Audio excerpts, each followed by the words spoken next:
All right, good day, everybody. How are you today? I hope you are keeping safe as we are here. All right, welcome to chess class. You remember that chess class is the class where thinkers are raised and leaders are made.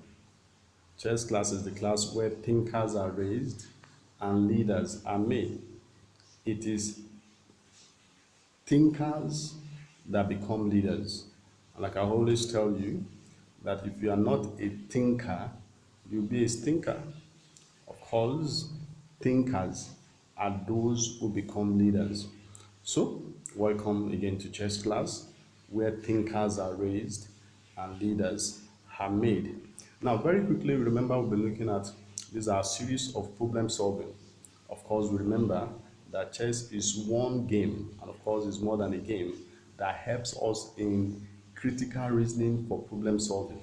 Now, we said there are four cardinals in chess, or four basic importance of chess. That chess helps our concentration, it helps our thinking, it helps our reasoning, and it helps us in taking calculated, informed decisions. So, in our problem solving, when we talked about problem solving skills, we said these are some of the skills, these are the basic skills, all right, that are needed for problem solving. You must be able to identify a problem, concentration. Then you are able to think, how am I going to solve this problem? Thinking. Then the reasoning, what are the things needed, all right, to solving this problem? Reasoning. And then when you identify those ones, then you can go ahead and begin to solve. That was when we talked about problem solving skills. Then we talked about problem solving solution in perception. When we talked about that, it is your perception that determines your solution, the way you see, and that was helping our vision, our focus. All right, the way you see, perception determines the solution. So we talked about problem solving, solution, and perception. And we also talked about diligence for emergence. That is, even when you can see, you must be able to do it before you get it. Without working, nothing works. So you must be able to put your hands to work to make it work. So we talked about diligence for emergence. And now I want us to look at this topic, which I call being proactive rather than being reactive. Being proactive rather than being reactive in problem solving. Now, it is not enough to solve problems in the midst of problems.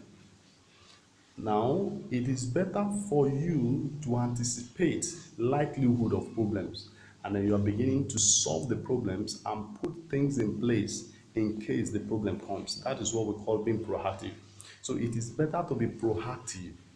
You are looking ahead and then you are solving the likelihood of problems even before it comes. Now, we're raising new generation of leaders that are able to see ahead, because those who see ahead be ahead. And when we say reactive, is that you are now solving the problem when the problem has come. But it's better to be proactive rather than be reactive. Now, remember that we have looked at the chess notation. If you look at these boards now, if you look at this board, you can see some numbers and some alphabets. Now, these are called chess notation. Now, on this chessboard, with this chess notation, you can name all the squares on the board. Take, for example, this is our H1, this is our A1, this is G1, and this is F1. This is E1, and this is D1. This is C1, and this is V1. So you can name all the 64 squares on the board using your chess notation. And of course, you remember that all these pieces are put in their proper places, by that chess notation or with that chess notation.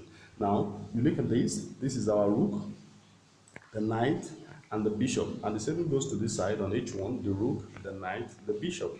Now on E1, you have the king. On D1, you have the queen.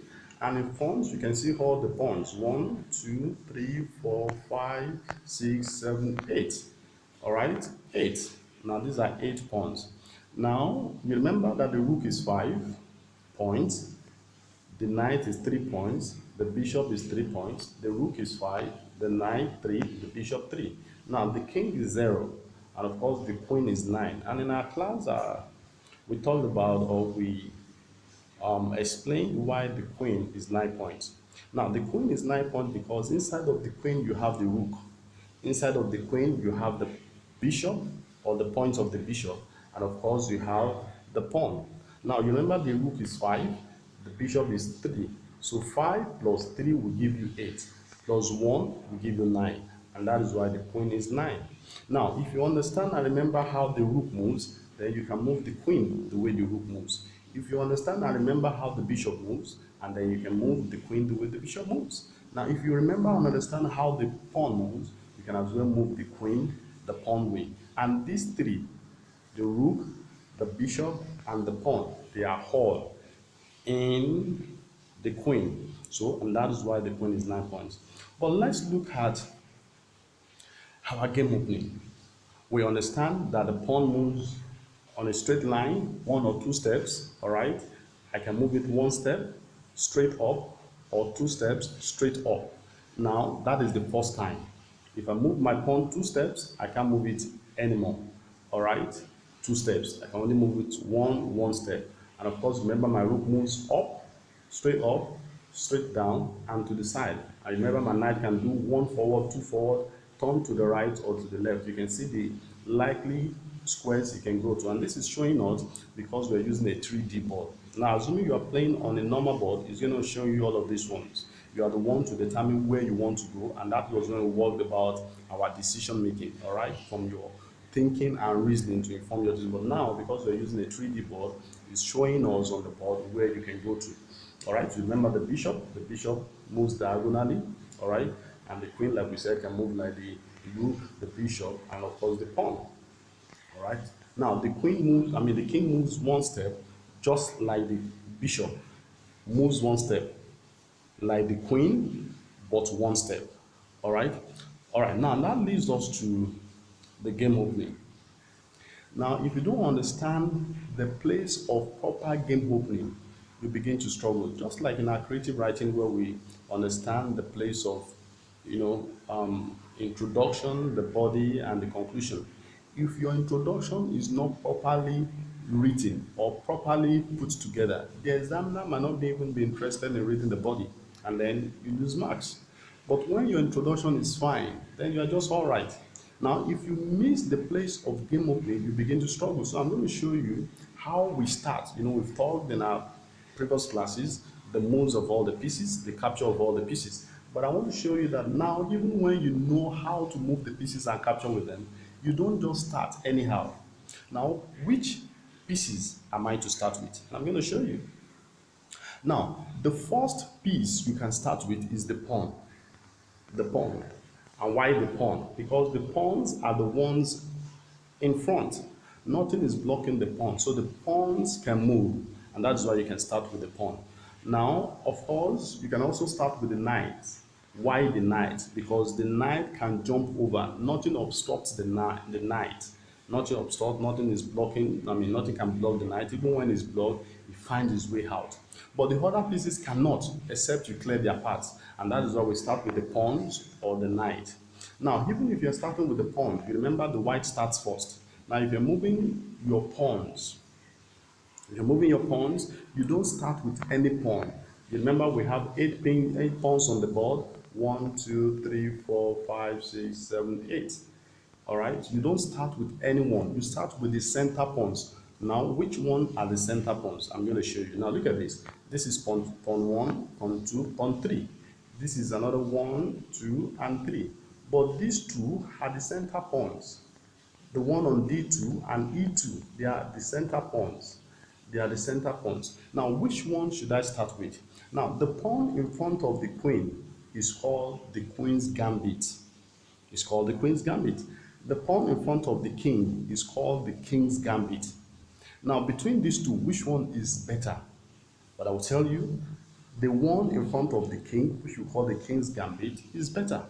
I'm going to show you why it's better. Now, when you move that, you have a proper way of launching from your game opening to your game ending. So you can end the game in a few minutes.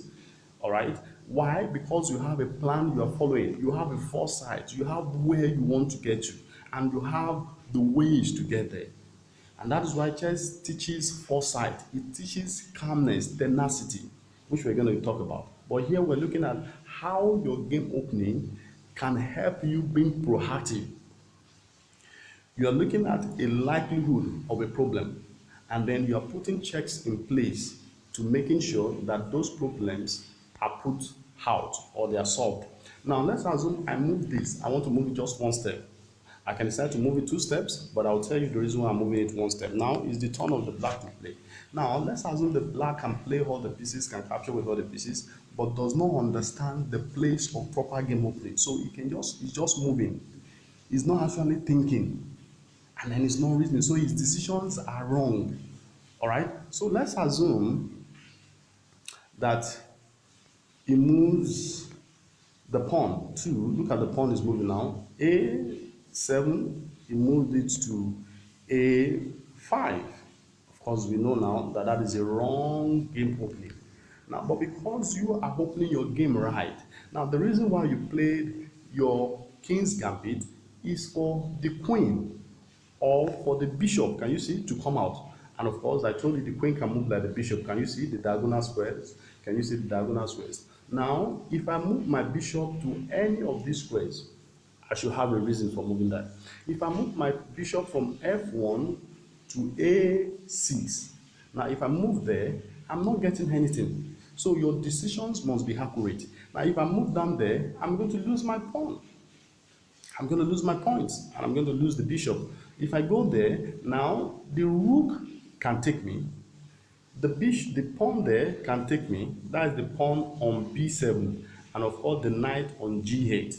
So I'm not going to go there, but I'm going to move my queen. Now you can see that the queen can move like the bishop. Now why am I moving my queen? I have a plan, and that plan is to take the weakest pawn. I told you the last time that your weakest pawn is your f7 and f2. So I'm going to move my queen now down to h5. See? I'm moving my queen to h5. See, I'm moving to h5 now. Now the black is just playing. He doesn't understand game opening, so it's fine. He moved the knight from b8 and then the turn of the white to play. Now, I'm not going to play my queen because I'm targeting the f7 so that I can get the king. All right, that is working by plans. You have the plans all worked out and then you're moving from one plan to the other to getting the solution. All right, but like we said, you are proactive. All right, you are proactive. You are looking ahead of time and then you're working towards it. Now, if I go straight to take my f7, of course, you know the king will take me. All right, and that I will lose my plan. Now, I'm going to move my bishop. Now, you can see my bishop as well can take that rook, that knight, like I told you, but I'm not going there because I have a plan. Now, my plan is to also target the weakest pawn, which is the f7. And then the black does not have that good foresight. It's just playing, it's just having fun. And like I told you, chess is more than just having fun. It's for strategic planning and strategic thinking for proper result. Now let's assume that this guy, all right, that is the black. Now let's assume the black plays this. He plays the rook here, all right, which is good, is correct, but because he lacks proper planning, he's not being proactive, he's just playing, then he's going to lose his place. Now look at this. These are the likely squares I can go to with my bishop. Now these are the likely squares I can go to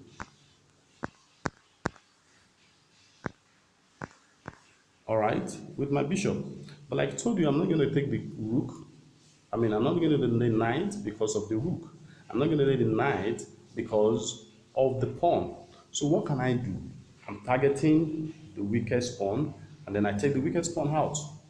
Now when I take that weakest pawn, then I've done all I'm needed to do, and that ends the game.